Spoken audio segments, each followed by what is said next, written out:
Arbre à objectif. Une fois que vous avez créé un arbre à problème qui décrit votre problème, ses causes et ses effets, il est temps de commencer à réfléchir à la façon dont vous allez résoudre le problème. C'est ici qu'un arbre à objectif entre en jeu. L'analyse de l'arbre des objectifs montre tous les chemins potentiels que vous pourriez prendre pour résoudre votre problème.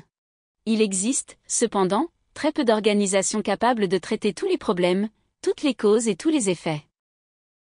C'est pourquoi, de la même façon est important de décider où intervenir, il est aussi important de savoir où ne pas intervenir.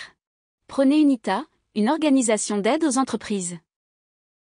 Il se penche sur les causes et les effets de l'augmentation des taux de maladies d'origine hydrique dans la communauté.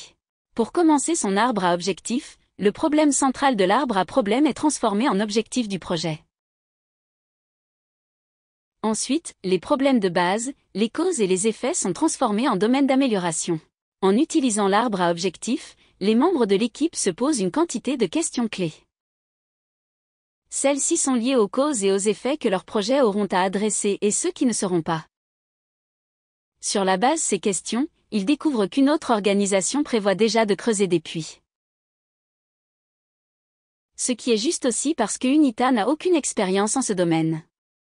En revanche, la construction de latrines et la conduite d'une campagne publique de sensibilisation à l'assainissement conviendront mieux.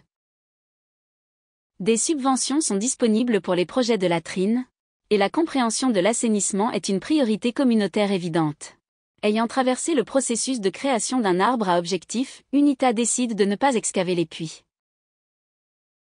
En revanche, il choisit de construire des latrines et de mener une campagne de sensibilisation.